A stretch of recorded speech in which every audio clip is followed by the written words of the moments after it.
We continue to highlight some of the recent testimonies we heard at the Zondo Commission of Inquiry, looking into allegations of state capture and corruption in the South African state. We start off with today's highlight. That was Adrian Basson, the editor of News24, who was a journalist who started following the Bosasa story about 10 years back. Here is a little from him about the intimidation that ensued following his expose.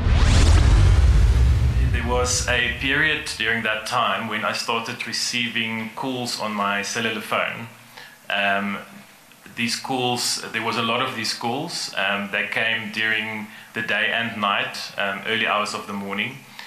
Sometimes the calls came from a number that was visible on my phone. I remember still saving these numbers after the calls, using terms like Bosasa Angry 1, Bosasa Angry 2.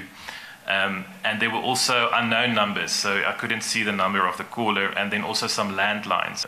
If I may say, Chair, some of the calls, for example, said, I must stop my shit, I must stop writing shit about Bosasa. And so it was really a kind of aggressive tone from the callers that made it very clear that I am endangering their livelihoods and should stop this nonsense. It made me feel threatened. I didn't know. I knew that this company obviously had lots of tenders in correctional services and other security areas, so I didn't know to what extent they would actually go to threaten me. She also had study records of mine, of my tertiary studies, where I studied, what I studied. And it was clear to me that this information was obtained through some kind of intelligence operation. She warned me with words like, I will kill you if you tell anyone about our conversation. Gregory John Lawrence was next, and he was the managing director of Afritrade Distributors, a company that literally sold hard currency to Bosasa. I was told by Greg Lake and Allen that instead of taking the money to the bank and being charged the fee that we were charged, that I could take the cash to Bosasa. Did he explain the background to this arrangement and its implications? No, not really.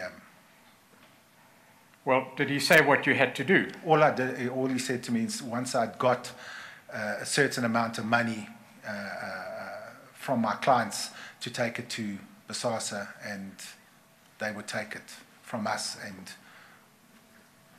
we would be paid back, so that I didn't have to go to the bank and deposit the money. For me, it was a cost saving to the alcohol side of the business instead of taking it to the banks. Greg Lake and Allen's company, Equal Trade 4, was a supplier of foodstuff to Bosasa. Once I had enough cash to take through, I had to contact the person, which unfortunately I've forgotten what his name is, but I would contact this person and let him know that I have sufficient funds, and then I would make arrangement with him to meet him at a certain time at Bosasa's head office.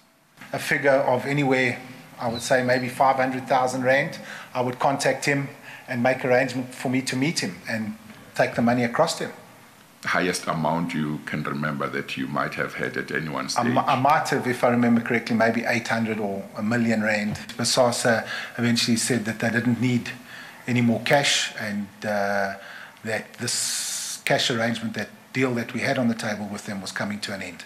The amount of money that was delivered to them, they're not a bank, there must have been something or some underhanded business that was going on. The rumor about Bosasa in the industry was that they bribed.